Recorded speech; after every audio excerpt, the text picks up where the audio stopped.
ఏమొస్తుంది ధర్నా చేస్తే చేసి చేసి అలసిపోయినాం ధర్నాలు బీసీలం ఆడ ఈడ అన్ని చోట్ల ఎన్ని పోరాటాలు చేసినాం.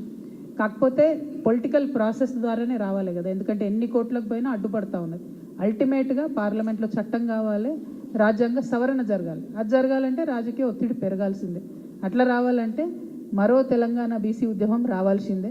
దానికోసమే ప్రయత్నం చేస్తున్నాం. ఇప్పుడు మేము పోయేటటువంటి మొత్తం జనంబాట యాత్రలో కూడా ఎక్కడికక్కడ బీసీ సంఘాల నాయకులు కూడా కలుస్తున్నాం అందరితో పాటు.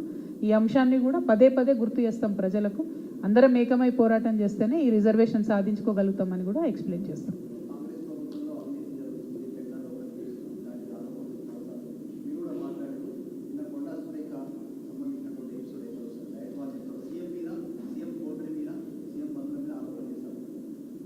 మా కోటరీతోనే డీల్ చేయలేక లొల్లి అవుతుంది నాకు, వాళ్ళ కోటరీతో నాకెందుకు కొత్త పంచాయతీ లేనిపోంది. వద్దులేబ్బా, నాకు సంబంధం లేని ఇష్యూ అది. కొండ సురేఖ అక్కనే మళ్ళీ చెప్తుంది ఎప్పుడన్నా ఇంట్రెస్టింగ్గా. Thank you. జై తెలంగాణ. చాలా మండలాధ్యక్షులుగా గ్రామ స్థాయిలో కూడా ఉపాధ్యాయులు పనిచేసి చాలా బలమైనటువంటి సెక్షన్ జాగృతి యొక్క భావజాలాన్ని, మన సంస్కృతి యొక్క ప్రత్యేకతని తీసుకొని వెళ్ళిండ్రు.